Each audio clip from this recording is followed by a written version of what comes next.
नमस्कार, मैं हूं हितेंद्र भदौलिया और आप देख रहे हैं हमारे यूट्यूब चैनल एसआर अशोकनगर। देश और दुनिया भर इस समय आज महिला दिवस के अवसर पर तमाम सारे कार्यक्रम कर रहा है और उनको सम्मान देने के लिए ऐसी महिलाओं को समाज के सामने लेकर आ रहे हैं जिन्होंने इस पूरे के पूरे सिस्टम को, समाज को कुछ नई चीज़ें दी हैं। महिलाओं के अधिकार, उनकी सुरक्षा, आत्मनिर्भरता और उनके सम्मान से जुड़े इस आयोजन को लेकर दुनिया भर में बड़े उत्साह को साथ में जो चीज़ें सामने आई हैं। हम अशोकनगर में हैं और अशोकनगर शहर की वो महिलाएं जो अपने आप में बहुत प्रतिमान के तौर पर हो गई हैं, जिनके कामों ने उनको खुद को स्थापित किया है। साथ ही महिला विमर्श पर उनके अपने क्या विचार हैं, उन सबको लेकर एक टॉक शो और परिचर्चा के रूप में मैं आपके साथ में हूँ। आप ले सकते हैं हमारे साथ में सामाजिक क्षेत्र में काम करने वाली डॉक्टर भूमिका गर्ग हैं।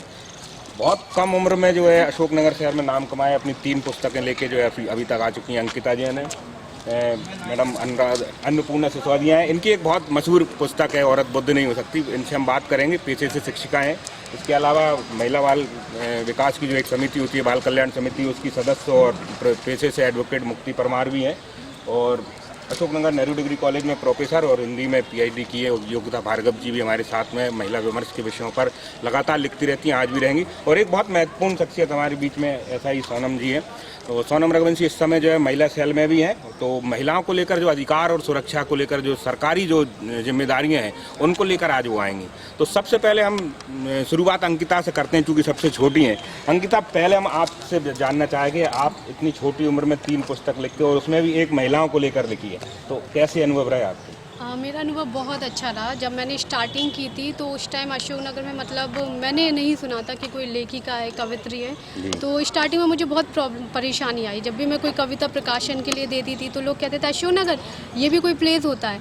लेकिन धीरे धीरे फिर मैंने पहले मध्य प्रदेश लगाना स्टार्ट किया। फिर उन्होंने कहा मध्य प्रदेश से आप कहाँ आते हो? फिर मैंने अशोकनगर लगाना स्टार्ट किया। फिर मैंने लोगों को बताया कि यहाँ से श्री कृष्ण सरल निकले हैं, गिरजा कुमार माथुर निकले हैं और भी बहुत सारे लोग हैं जो मुझसे भी बेहतर लिखते हैं। तो फिर उन्होंने धीरे धीरे अशोकनगर को वो किया और मुझे मतलब सबसे पहला जो सम्मान मुझे मिला था वो वुमेन अचीवमेंट अवार्ड मिला था। जब मैंने अपनी मेरी बुक मेरा मन एक परिंदा, जब उन्हें पता चला कि मतलब मेरा मन एक परिंदा एक काव्य संग्रह है। और महिला विमर्श को भी लेके एक पुस्तक लिखी आपने। हाँ, निर्भय और निर्भया। मैं निर्भय या निर्भया जी। ये किताब जैसे कि निर्भया जो कांड हुआ था 16 दिसंबर उस पर रिलेटेड थी, लेकिन इस किताब में तेजाब हमले, बलात्कार, वेश्यावृत्ति और जो छेड़खानी की जो घटनाएं होती हैं उसमें पुलिस का क्या योगदान होता है, हमारा समाज कहाँ चूकता है और हम इन घटनाओं को कैसे रोक सकते हैं, वो सब उस किताब में है। चलिए, ये सब चीज़ें थी। आप सामाजिक क्षेत्र में काम करने वाली महिला थी, तो जब सबसे पहले घर से निकल के आपने सोशल एक्टिविटीज़ की तो आपके अनुभव कैसे रहे और महिलाओं को आप कहाँ पाती हैं उन चीज़ों में? वैसे मैं पेशे से फिजियोथेरेपिस्ट हूँ और फिजियोथेरेपी एक ऐसी फील्ड है जहाँ पे फिजिकली पेशेंट को ट्रीट किया जाता है। तो वहाँ पे क्या होता है, जब हम कंसल्ट करते हैं तो मे बी जब मेल होता है तो उसे भी हमें टच करना पड़ता है, फीमेल होती है उन्हें भी हमें टच करना पड़ता है। तो जो थॉट्स होते हैं, मतलब जो लोगों की सोच होती है वो काफ़ी हद तक छोटी भी होती है, छोटे शहरों की। तो जब मैंने किया था तब हाँ बहुत परेशानी हुई थी कि भाई मतलब ये ऐसा काम था जो महिलाओं को उम्मीद नहीं कर रहे थे, लोग उम्मीद नहीं कर सकते क्योंकि ये बहुत छोटी जगह है अशोकनगर। फिर इसको बढ़ाने के लिए मैंने सोशल एक्टिविटीज़ भी की इसके लिए।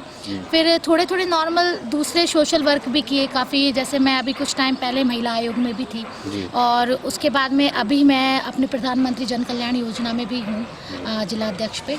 तो अभी जो मैं सोशल वर्क करती हूँ वो मैं ये सोचती हूँ कि फीमेल्स को बहुत आगे बढ़ना चाहिए, क्योंकि ऐसा नहीं कि हम घर पे बैठे हैं और जो हमारे पास टाइम है उस टाइम में भी आप बहुत कुछ कर सकती हैं। जैसे कुछ फीमेल्स घर पे बैठे बैठे स्टिचिंग करती हैं, सारी जैसे स्टिचिंग करती हैं, कुछ टॉयज़ बनाती हैं, मतलब यहाँ अपने आप आत्मनिर्भरता वाली बात को लेकर जो है आगे बढ़ रही हैं समाज में। चलिए, हमारे बीच में मुक्ति परमार है। मुक्ति जो है पेशे से वकील है और इस समय महिलाओं से जुड़े या बच्चियों से जुड़े काम आप कर रही हैं बाल कल्याण समिति में। तो किस तरह के अनुभव रहे खासकर महिलाओं को लेकर, बच्चियों को लेकर? मेरे को वैसे वकालत के क्षेत्र में 18 वर्ष हो चुके हैं जी।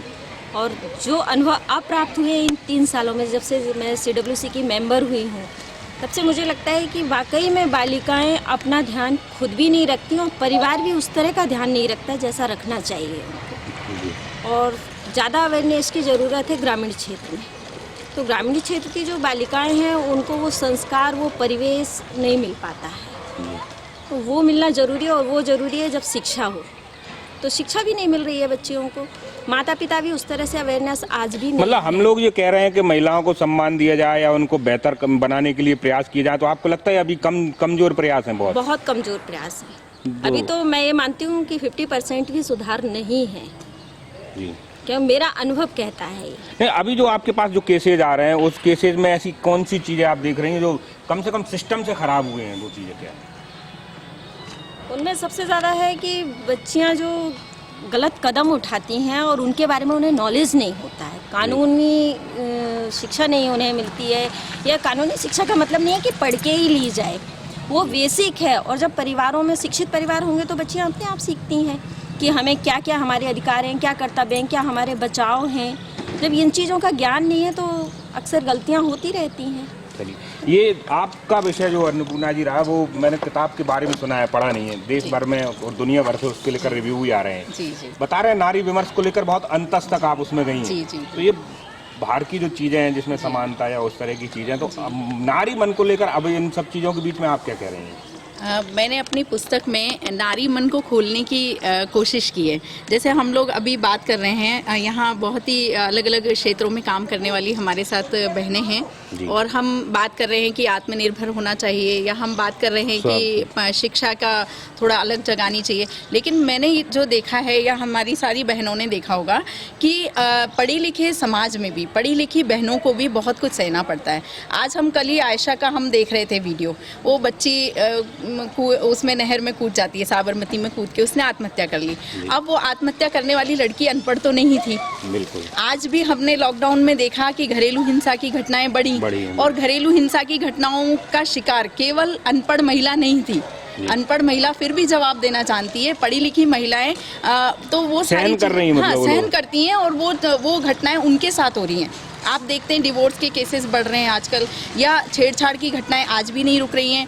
बलात्कार ऐसा नहीं है कि ग्रामीण क्षेत्रों में हो रहे हैं, शहरी क्षेत्रों में भी हो रहे हैं। पढ़ी लिखी डॉक्टर्स भी उसका तो इसमें क्या है, जागरूकता भी लाने की ज़रूरत है, और ये सारी चीज़ें पढ़े लिखे समाज में भी हो रही हैं। तो ये जो सारी समस्याएं हैं, दहेज आज भी पढ़ी लिखी लड़कियां दहेज आपकी पुस्तक जो है औरत बुद्ध नहीं हो सकती, वो उसकी सब विषय वस्तु यही सब चीजें हैं? हाँ, ज्यादातर तो नारी विमर्श पर आधारित है, कुछ पर्यावरण से संबंधित, क्योंकि हम लोग देख रहे हैं कि पर्यावरण को किस तरह से नुकसान पहुंचाया जा रहा है। केदारनाथ आपदा है, या अभी जो आपदा आई, तो ये सारी चीजें इस वजह से क्योंकि पर्यावरण का दोहन हो रहा है। तो ये चीज़ है। एक मैं शिक्षिका हूँ, तो मुझे लगता है कि बालकों को जिस तरह से रेस का घोड़ा समझा जा रहा है माता पिता के द्वारा कि 90% ही लाएंगे, और ये सब, तो कुछ ऐसे विषय भी हैं। लेकिन ज़्यादातर जो मेरी कविताएं हैं वो नारी विमर्श को लेके हैं, कि मुझे लगता है कि अभी भी पढ़े लिखे समाज में यदि पढ़ी लिखी लड़की दहेज दे के ही शादी हो रही है उसकी, तो फिर क्या औचित्य है, आप बताइए। चलिए, इन विषयों पर मैं आपसे बीच में बाद में लौटूंगा। पहले शुरुआत की जो चीज़ें आपसे भी जानना चाह रहे हैं। आपकी पीएचडी और जो लेख देखता रहता हूँ, ज़्यादातर नारी विमर्श या नारी महत्ता को लेकर होते हैं। तो जिस एजुकेशन से लेकर आप आगे बढ़ रही हैं, तो आपको लगता है शिक्षा के क्षेत्र में बहुत बड़ी उपलब्धि हो सकती है महिलाओं को आगे बढ़ाने में? निश्चित तौर से शिक्षा एक ऐसा माध्यम है जिससे ही आगे महिलाएं बढ़ सकती हैं। क्योंकि अगर मैं अपनी ही बात करूं, आपने जैसे कि कहा, तो मेरी जब शादी हुई थी तो मैं एमए और बीएड थी, और मैंने आकर ही शादी के बाद यहीं से मेरी ससुराल से पीएचडी की, और इसके बाद मैंने पीएससी परीक्षा पास करके सहायक प्राध्यापक की परीक्षा पास करके और यहीं अशोकनगर में पोस्टेड हूँ। और मैं देख रही हूँ कि निरंतर इसी प्रयास के चलते मैं लेखन कार्य, समीक्षा यहीं मैं लिखती हूँ, तो उनमें मैं निरंतर आगे बढ़ी हूँ। शिक्षा का निश्चित एक स्त्री के जीवन में बहुत महत्वपूर्ण स्थान है, और शिक्षित होने के बाद ही वो अपने पैरों पे खड़ी होगी, क्योंकि हमें अर्थ की भी ज़रूरत है, और वो अर्थ के माध्यम से ही हम स्वतंत्र हो सकते हैं। मेरा ये भी मानना है कि शिक्षा के साथ अर्थ की भी आवश्यकता है, और जब हम दोनों तरफ से मजबूत होंगे तो किसी भी परिवार में ऐसा वो हमारे साथ जो भेदभाव महिलाओं के साथ हो रहा है वो नहीं होगा। चलिए, देखिए, अब जब सशक्तिकरण और महिला सुरक्षा को लेकर बात करते हैं, सोनम जी आप बड़ी प्रतिमान है, आपने खुद अपने आप में एक मजबूत जो है स्थान बनाया है, और महिला सेल की प्रभारी भी हैं। तो एक तो आपके अनुभव पूछना चाहूँगा कि महिलाओं को लेकर खासकर जो अपराधों की चीज़ है, हम सबसे ज़्यादा चिंतित उसमें है, तो उसकी विषय वस्तु क्या है, और आप अपने नज़रिए से क्या देखती हैं कि इन सब चीज़ों में क्या और किया जाना चाहिए? सबसे पहले जैसा कि मैडम ने बताया कि शिक्षा की कमी है, मैं सारी चीज़ें महसूस कर रही हूँ, देख रही हूँ कि गवर्नमेंट अपनी सारी पॉलिसी बना रही है, एग्जीक्यूशन के लिए हमें भी बताया जा रहा है, हम लोग उसको एग्जीक्यूट भी कर रहे हैं। जो पहले चीज़ें नहीं होती थी, कानून तो पहले से ही बने आ रहे हैं, लेकिन आजकल हम लोगों को भी इस चीज़ के लिए कि हम लोग भी उसका प्रचार प्रसार कर रहे हैं। तो ये है कि वो चीज़ जो बनाई जा रही है महिलाओं की सुरक्षा के लिए, उनके अधिकारों को जागरूक करने के लिए, वो हम उन तक पहुँचाएँ। लेकिन वो चूँकि शिक्षित नहीं है, उनको इस चीज़ का पता ही नहीं है कि मेरे अधिकार क्या हैं, मेरे राइट्स क्या हैं, तो वो अपनी एक टेंडेंसी बना लेती है। उनके साथ जो चीज़ें होती हैं, चाहे वो अपने मायके में हो, चाहे ससुराल में हो, चाहे उनके साथ बाहर भी कुछ चीज़ हो रही हो, उनकी एक मानसिकता ये रहती है कि नहीं ऐसा होता है शायद, और वो कई सारी चीज़ों को तो अपराध मानती ही नहीं है। तो इसका मतलब ये है कि वो ये चीज़ जान ही नहीं रही है कि ये चीज़ अपराध है। मतलब आप ये करेंगे अभी आपके पास जो केस आ रहे हैं उसमें जितना समाज या पुरुषों का दोष है, महिलाएं भी उसमें कम दोषी नहीं है। उसमें उनकी जो अशिक्षा है वो एक मेन कारण है। उनकी जागरूकता की कमी है। जागरूकता की कमी, उनकी अशिक्षा, और दूसरा उनका दूसरों पर निर्भर होना। चलिए एक चीज़ और ये बता दीजिए कि अब जब पूरे सरकारें और तमाम सारे लोग महिलाओं को बहुत आगे लाने के लिए कई सुविधाएं और सहूलियत दे रहे हैं और कानून के तौर पर भी बहुत सारी चीज़ें उनको संरक्षण के तौर पर दी हैं, तो आपको लग रहा है कि जो चीज़ें आप कर रहे हैं उससे कुछ फ़ायदा मिलेगा समाज को? बिल्कुल मिलेगा, क्योंकि मैंने भी ये चीज़ अभी 2-4 सालों में ही मैंने इतनी ज़्यादा महसूस की है ये चीज़ कि हम लोग जैसे कोई नई स्कीम आती है तो हम लोगों पे भी ये चीज़ का प्रेशर रहता है कि हम लोग को वो चीज़ एक एक बंदे तक पहुँचानी है। जैसे कि कोई भी गवर्नमेंट स्कीम लॉन्च की जाती है तो उसका बाकायदा बड़े स्तर पर प्रचार प्रसार किया जाता है। एग्जाम्पल के लिए आपने देखा होगा अभी के सम्मान अभियान, उसके बड़े बड़े होर्डिंग्स जो कभी नहीं ऐसे हुए थे, सीएम लेवल से शुरुआत किया गया था। तो वो उनकी भी मंशा ये है कि एक एक बंदे तक हर व्यक्ति उसमें पार्टिसिपेट करे, इवन पूरा प्रशासन उसमें पार्टिसिपेट करे। तो हम लोगों ने किया, बाल विकास, महिला बाल विकास, सारे लोगों ने उसमें पार्टिसिपेट किया, और ये प्रयास रहा कि वो लोग जाने, ये चीज़ समझें कि ये हमारे लिए सब हो रहा है और क्या हमारे राइट्स हैं। इवन ये चीज़ बताई गई पोस्टर के माध्यम से कि क्या अपराध है। बहुत सारी चीज़ें ये हैं कि वो नेग्लेक्ट कर देती हैं, नहीं समझ पाती हैं। लड़के लोगों की भी बात करूंगी मैं, जो टीनेज जो बच्चे हैं वो उनको यही नहीं पता होता है कि हम जो कर रहे हैं वो एक अपराध की श्रेणी में, और चूंकि बहुत बड़े सेक्शन और बहुत बड़ी धाराओं के अंतर्गत वो आरोपी बन जाते हैं, अपराधी बन जाते हैं, जबकि उनको एक तरह से चीज़ मालूम ही नहीं रहती है। चलिए बच्चों को या बच्चियों को लेकर जो आपकी चीज़ें हैं, हेल्पलाइन है या डेस्क है, उनका मैं आपसे बात करूँगा। पहले मैं एक एक चीज़ों पर आपसे बात कर रहा हूँ। अभी उन्होंने सुरक्षा को लेकर जो बात कही है, मैं आपके नज़रिए से ये जानना चाह रहा हूँ, कुछ वर्षों की तुलना में जिस आपने शुरुआत की, आपको लग रहा है कि बीते 10 वर्षों में चीज़ों में सुधार हुआ है महिलाओं को लेकर? निश्चित तौर से कहीं ना कहीं मैं ये समझती हूँ, क्योंकि परिवार की बहुत बड़ी भूमिका रहती है हमारे उत्थान में, और कहीं ना कहीं देखने में तो आ रहा है कि बहुत हद तक सुधार हुआ है। जहाँ पहले बेटियां होने पर दुख मनाया जाता था और बताया नहीं जाता था, वहाँ आजकल कहीं ना कहीं उत्सव तो मनाया जाता है। उनके जन्म पर उत्सव भी मनाया जा रहा है, चाहे वो एक सामाजिक डर मानकर चलिए आप, या आधुनिकता का चोगा ओढ़ रहे हैं, चोगा ओढ़े हुए हैं ये मानकर चलिए, पर चाहे ये झूठ ही सही, कहीं ना कहीं महिलाओं को सम्मान तो मिल रहा है, बेटियों को अपना हक मिल रहा है। योग्यता जो बात कह रही हैं, कितना इत्तेफाक रखती हैं इससे आप? कुछ फर्क पड़ रहा है चीज़ों में? हाँ, चीज़ों में फ़र्क तो पड़ रहा है, लेकिन जितना पढ़ना चाहिए आज की परिस्थिति के अनुसार उतना नहीं पड़ रहा है। मतलब आपको लग रहा है कि बीते कुछ वर्षों में जो महिलाओं को आगे लाने के प्रयास हुए उनमें कुछ चीजें सुधरी हैं? प्रयास तो बिल्कुल हो रहा है, महिलाएं आगे भी बढ़ रही है, लेकिन महिलाएं खुद नहीं समझ पा रही हैं और खुद नहीं ये देख पा रही हैं कि वो उसका सही इस्तेमाल कर पा रही हैं या नहीं। चलिए ये अलग विषय है। अभी जिस विषय पर मैं हूँ, आपको लग रहा है, आप खुद जो एजुकेशन में आई हैं, इसके बाद आपने और भी चीजें देखी हैं, बदलाव किस तरह के? सरकार में और समाज की सोच में थोड़ा बदलाव मान सकते हैं, बहुत ज़्यादा नहीं है, क्योंकि जैसे ग्रामीण क्षेत्र में मैं पढ़ाने जाती हूँ तो आज भी आप ये देखिए, सेक्रीफाइस अगर करना होता है, समझौता करना होता है, तो वो बेटी को ही करना। मेरा अगला सवाल इसी को लेकर, मैं इसीलिए आपसे 1 to 1 इसलिए पूछ रहा हूँ कि ताकि बात के सवाल पे आप मुकर ना जाएं। देखिए, सरकार सुरक्षा देती है, वो ठीक है। अभी हमारी जो बहन है, निर्भया मोबाइल हमारे लिए है, सारी कुछ चीज़ें हैं, लेकिन जिस जगह पे ऐसी घटनाएं होती हैं तो वो बेटियों को अपने आप से भी जागरूक करना हमारा ज़रूरी है। ये सुरक्षा हर जगह पुलिस तो नहीं हो सकती, हर जगह कोई नहीं हो सकता, लेकिन वो उनके अंदर भी थोड़ी सी मतलब उनको मानसिक रूप से, शारीरिक रूप से नहीं बना सकते, तो भी हम कुछ ना कुछ उनको आत्मरक्षा के कुछ ना कुछ तरीके सिखा सकते हैं। तो ये परिवार को, समाज को, सबको काम करना होगा इसके लिए। अंकिता, ये बताओ कितनी साल की उम्र में जो है शुरुआत की थी तुमने लिखना? मैंने वैसे तो मैं बचपन से लिख रही थी, पर पहली किताब आई थी 2017 में, जब मैं 23 इयर्स की थी। तो अब ये जो 4-5 साल का संघर्ष है, आपको लग रहा है कि घर से निकलने के बाद महिलाओं को लेकर जो नजरिया था उसमें कुछ बदलाव है? सर, बहुत बदलाव आया है, क्योंकि पहली शुरुआत हम खुद अपने आप से करते हैं। पहले क्या होता था कि जैसे कि जिस माहौल में एजुकेशन हुई, उस माहौल में बहुत दबा छुपा माहौल था, मतलब लड़कों से बात नहीं करना, बाहर नहीं निकलना। आजकल तो बहुत कुछ ओपन हुआ है, और अगर अपन ऐसा सोचें, मतलब एक एज अ फीमेल मैं खुद ऐसा सोचूं कि नहीं, मैं कर सकती हूँ, तो और लोग ऑटोमेटिकली साथ में आ जाते हैं सपोर्ट करने के लिए। तो खुद मतलब से- आपको नहीं लगता कि आपको दबाया जाता है या आपको परेशान किया जाता है? अगर मैं दबना चाहूँ तो ही कोई मुझे दबाएगा। चलिए, ये जिस तरह से ये बातें कर रही हैं, आपको क्या लगता है? आपने तो बहुत अलग अलग क्षेत्रों में काम किया है, तो पिछले 5-6 सालों में कुछ अंतर समझ में आ रहा है? नहीं नहीं, अंतर तो बहुत है, काफी क्योंकि आपने जब एजुकेशन शुरू की थी उस समय में और अब में अंतर समझ में आ बहुत रहा है। अंतर है। मेरे टाइम पे हमारे कॉलेज में गर्ल्स थी, मतलब बाहर की ज़्यादा थी, एमपी और राजस्थान में बहुत कम था लड़कियों का एजुकेशन को लेके। लेकिन अभी के टाइम पे एजुकेशन को लेके लड़कियां बहुत सीरियस हो रही हैं। पर एक चीज़ ज़रूर है कि वो सीरियस तो हो रही है, लेकिन आगे चल के उनकी थॉट पता नहीं कहाँ बदल जाते हैं, तो उनके दिमाग में वही आता है कि वही हाउसवाइफ के स्तर पे ही चली जाती हैं। मतलब जो सोच है वो अपनी सोच को विकसित नहीं कर रही है। मतलब आपको लगता है इसमें औरतें खुद भी कहीं जो है कमजोर है? बिल्कुल कमज़ोर है सर, बिल्कुल कमज़ोर है। चलिए, देखिए, मैं जो शुरुआत इस बात को की थी कि हम महिलाओं के नज़रिए से ये समझने की कोशिश कर रहे थे कि उनसे जुड़े विमर्श पर या उनसे जुड़े मुद्दों पर असली में उनकी क्या सोच है। अगर मैं आज ये कह दूं कि महिलाएं अपने आप में बहुत उच्छलंग हो रही हैं, कुछ चीज़ों को खराब कर रही हैं, तो मेरे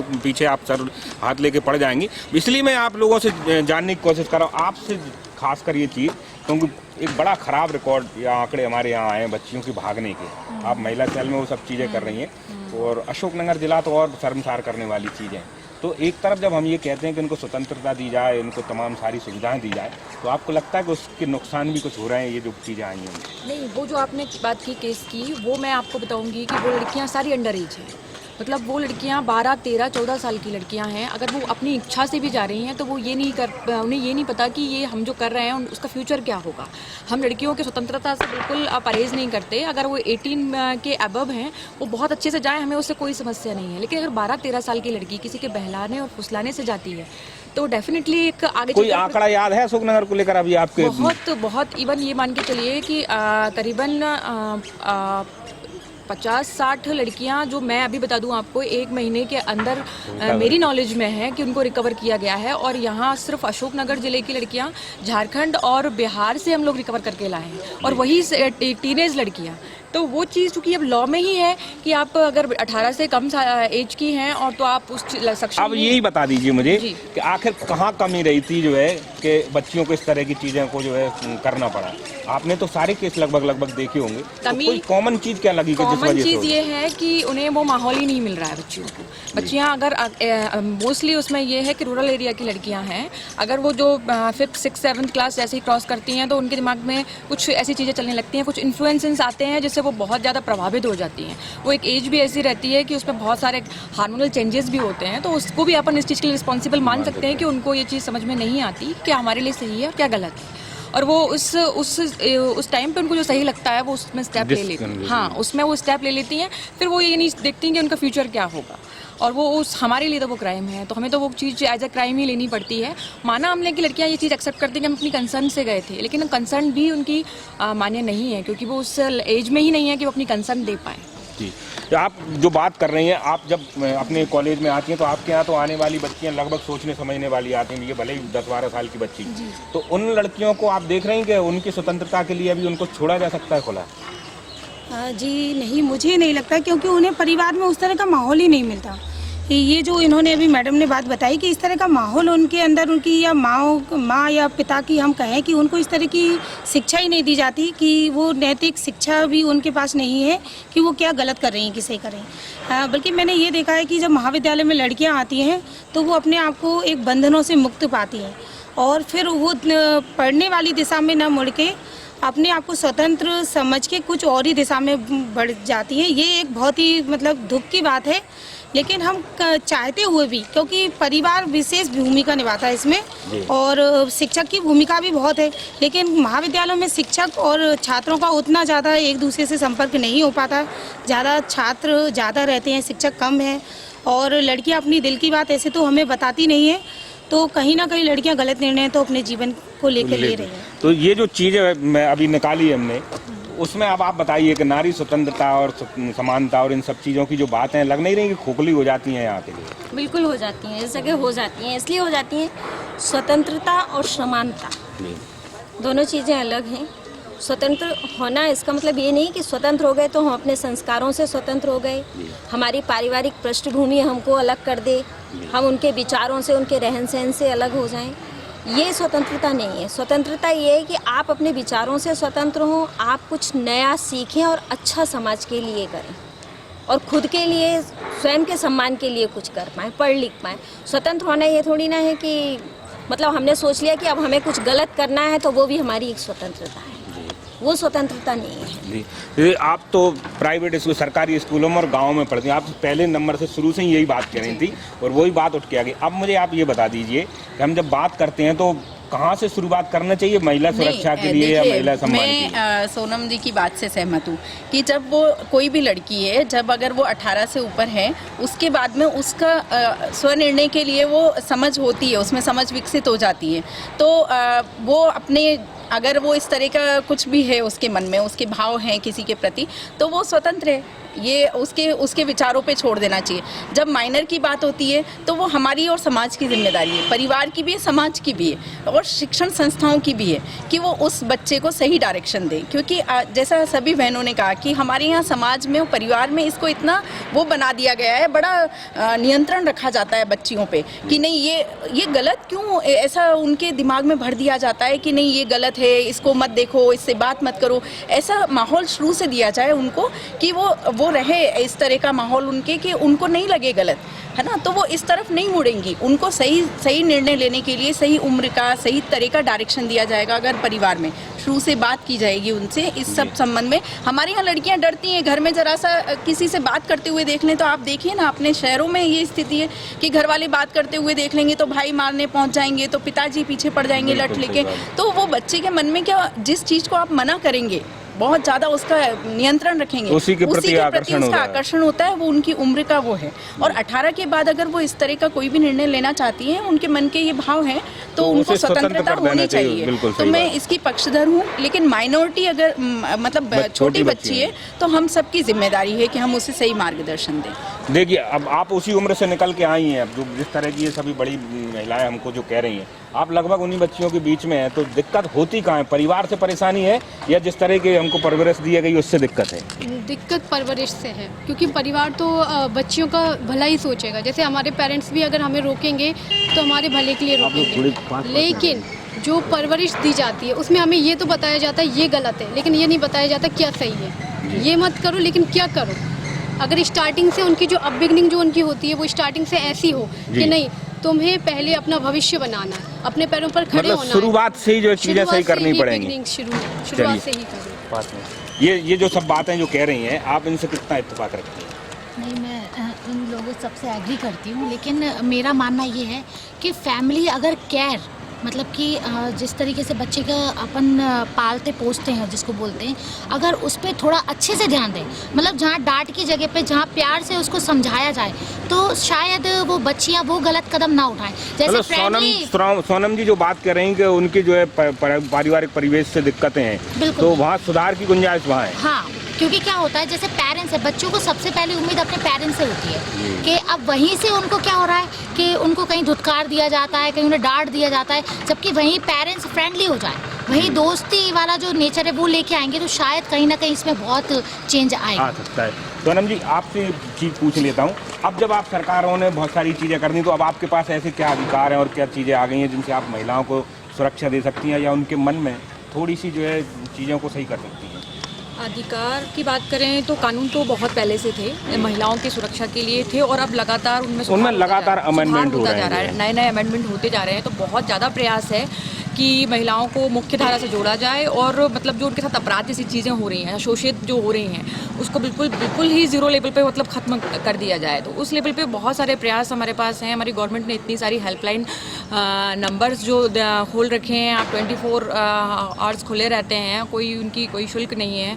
दूसरी चीज़ ये है कि बच्चों के लिए, महिलाओं के लिए भी उन्होंने इतने सारे, जैसे हमारा घरेलू हिंसा अधिनियम एक्ट है उसके बारे में, और हमारी हम लोग को ये भी है कि वर्कशॉप लगाते हैं, लोगों को बताते हैं। पहले ये चीज़ें नहीं थी, कानून था लेकिन हम लोगों के को ये चीज़ के लिए नहीं बताया गया था कि आप इसको इस में गाइड करें। तो अब हम वो प्रयास भी कर रहे हैं। और भी जैसे पॉक्सो के बारे में है, तो जितनी सारी हम लोग कार्यशाला स्कूल वगैरह में लेते हैं तो पॉक्सो के बारे में बताते हैं कि पॉक्सो के ये प्लस पॉइंट हैं, ये माइनस पॉइंट हैं। लड़कों के लिए भी पॉक्सो यूज़ होता है और कई बार ना चाहते हुए भी लोग उसके विक्टिम बन जाते हैं या उसके एक्यूज बन जाते हैं। तो वो सारी चीज़ें भी अब जागरूकता जैसे हम लोग फैला रहे हैं, मतलब हमें इस चीज़ के लिए बोला जा रहा है कि अब जो चीज़ बन गई है, जो चीज़ है, आप उसको इम्प्लीमेंट कीजिए, एग्जीक्यूट कीजिए। जी, तो प्रयास यही है। जैसे हमारी निर्भया मोबाइल है, तो निर्भया मोबाइल का हमारा प्रयास यही रहता है कि हम शहर में उसके रहें, तो शहर में लोगों को लगे कि ठीक है पुलिस है, प्रेजेंट है, हमको किसी को रोकने टोकने जैसी स्थिति नहीं है क्योंकि स्वतंत्र सब हैं, लेकिन एक सिर्फ अपनी प्रेजेंस शो करना है कि अगर लोगों को लगे ये चीज़ कि हाँ पुलिस हमारे आसपास आपका उपयोग किया जा सकता है, हाँ, जरूरत पड़ने पे आपकी जो है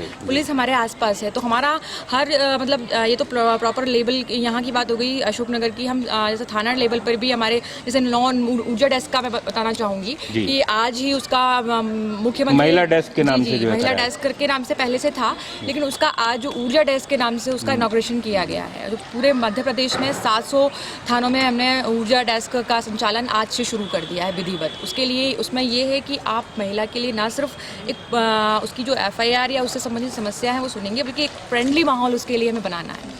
तो पुलिस भी थोड़ा सा ये था कि एक पुलिस का भी एक टैग लगा हुआ है कि थोड़ा पुलिस से भी बात करने में पहले झिझकती थी। तो एक सबसे बड़ी चीज़ है कि हम लोगों को भी इस चीज़ के लिए गाइड किया गया कि आप पहले सेंसिटिव रहें, तब आप उसकी भावनाओं को, उसकी समस्याओं को समझ पाएंगे।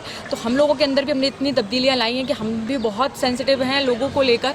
और दूसरी चीज़ ये कि माहौल भी वैसा ही देने की कोशिश कर रहे हैं। उसके लिए अलग से सारी व्यवस्थाएं की गई हैं कि आप अगर कोई सी भी समस्या है प्लीज़ आप पहुँचिए, स्टैंड आपको ही लेना पड़ेगा वहाँ तक जाने का। उसके बाद तो जो चीज़ें हैं वो सारी ही फॉलो होंगी, लेकिन क्या समस्या यही हो रही है कि वो स्टैंड जो फर्स्ट स्टैंड है वही लेने में समस्या जो हो जाती है जी। उसी की वजह से इतनी समस्याएं हो रही हैं कि हम लोग पहुंचा नहीं पा रहे हैं चीज़ों को। और इतनी सारी पढ़ाई लिखाई के बाद और बहुत हाई लेवल पे पहुंचने के बाद भी जब आप बहुत पुरुषों के साथ में काम करने के बीच में रहती हैं, तब लगता है कि लोगों की मानसिकता में अभी भी उतनी समानता नहीं है कि महिला और पुरुष को बराबर समझ पाए। जी, मुझे ऐसा तो मेरा अनुभव ऐसा नहीं रहा सर।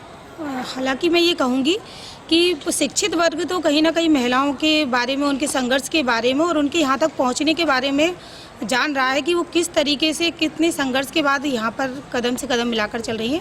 हाँ, बहुत सारा ऐसा पुरुष वर्ग भी है जो महिलाओं की इन चीज़ों को नहीं जानता। जैसे कई महिलाएं मेरे ऐसी बहुत सारी मेरी वो हैं छात्राएं पढ़ने आती हैं जो शादीशुदा हैं, तो वो बहुत सारी परिवार की ऐसी दिक्कतों को बताती है कि उनको सारी जिम्मेदारी, बच्चे भी उन्हें पालना है, खाना भी उन्हें बनाना है, वो मतलब एक बहुत अच्छी बाई भी उनको चाहिए, उनके पतियों को, सास ससुरों को एक अच्छी बहू चाहिए। इसके बाद अगर वो पढ़ना चाहें तो वो जा सकती हैं, पर तब उनके लिए पढ़ाई के मार्ग खुले हुए हैं अगर वो घर की पूरी जिम्मेदारी निभा कर जाती हैं। तो मतलब उनको दोहरा काम करना पड़ता, कामकाजी महिला होने के बाद भी घरेलू चीजें पूरी निभानी पड़ती है। यहाँ ये कहूँगी कि औरतें अपनी दोहरी जिंदगी जी रही है, अपनी स्वतंत्रता का वो एक बहुत बड़ा मूल्य चुका रही है।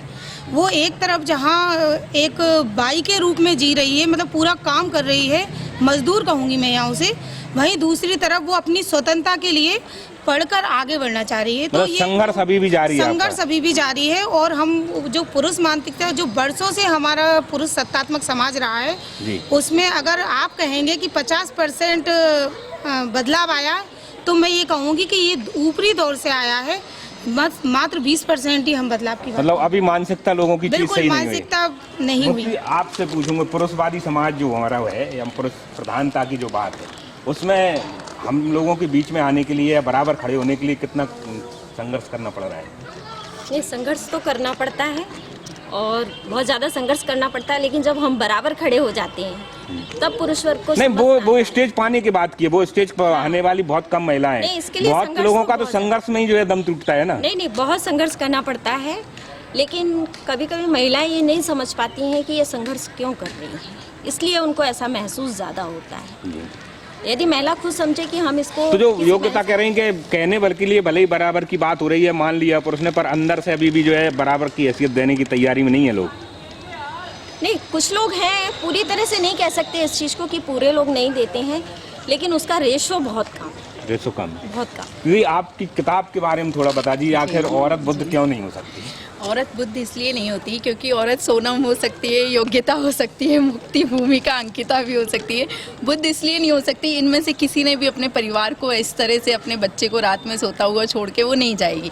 यहाँ बुद्ध से मेरी कोई वो नहीं है, मैं आपकी बुद्ध बात से मेरा समझ कोई विरोध नहीं है। जिम्मेदारियों को इस तरह नहीं छोड़ सकती। बस मेरा पक्ष जो है इसमें वो ये है कि औरत अपना पक्ष रख रही है कि वो आसमान तक पहुंचेगी, वो महारानी लक्ष्मीबाई बन के बच्चे को पीठ से बांध के लड़ लेगी, लेकिन उसके बाद भी वो उसको छोड़ के नहीं जा सकती। वो रात में अपने दुधमुहे बच्चे का, जिसने उसका आंचल पकड़ा हुआ है, उसको छुड़ा के, या उसका पति सोया हुआ है उसे छोड़ के। और दूसरी बात आप ये समझिए, वो जो आप समानता की बात कर रहे हैं, दूसरी बात ये समझिए, जब बुद्ध गमन करके गए, वापस आए तो लोगों ने उसकी पूजा की। एक औरत यदि छोड़ के जाती है घर रात में, वो वापस आएगी तो क्या समाज उसको स्वीकार करेगा?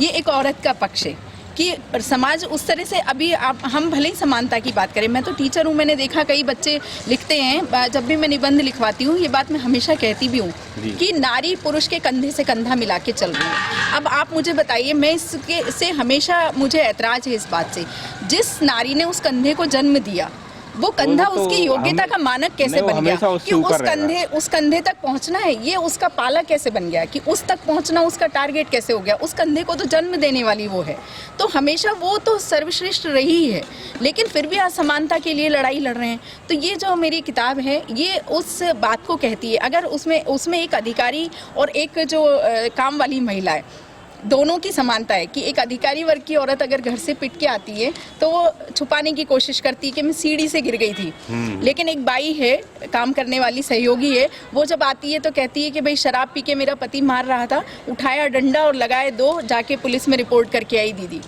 जी। तो ये मतलब हम सशक्तिकरण को कहाँ देखते हैं दोनों चीज़ों में, जबकि वो तो बहुत पढ़ी लिखी महिला है। तो ये औरत बुद्ध नहीं होती जो है, वो सिर्फ ये बताना चाहती है कि एक औरत का पक्ष रखना चाहती है कि वो औरत क्या सोचती है, और वो सारी चीज़ें करते हुए, सारी जिम्मेदारियां, योग्यता हमारी बता रही थी अभी कि वो बाई का काम भी कर रही है। तो वो दोहरी जिंदगी को लेकर जो है, उनके व्यक्तिगत अनुभव आप सब लोगों के हैं। वो आप ये देखिए कि उस दोहरी जिंदगी में वो खुद को बाई नहीं समझती है, वो उस जिंदगी में उनको केयर करती है, वो अपने बच्चों से प्रेम करती है, वो अपने पति से प्रेम करती है, वो अपने परिवार से प्रेम करती है, वो खुद को ये समझ ही नहीं रही है। मतलब वो ये स्थिति है, ये हम तटस्थ होकर सोचें तब हम कह सकते हैं कि वो दोहरी जिंदगी जी रही है। नारी विमर्श इतना बड़ा विषय है कि उसके लिए घंटों भी कम पड़ेंगे। क्योंकि औरत बुद्ध इसीलिए नहीं हो सकती क्योंकि वो उन सबसे प्रेम करती है, वो उस स्तर तक पहुंचती है, आसमान में पहुंच रही है। सीधी सी बात, उनके प्रति वितृष्णा नहीं आ सकती, सीधी बात कोई मतलब वो अपनी पारिवारिक जिम्मेदारियों को निभाते हुए उन सब ऊंचाइयों को पा रही है, वो सब कुछ बन रही है,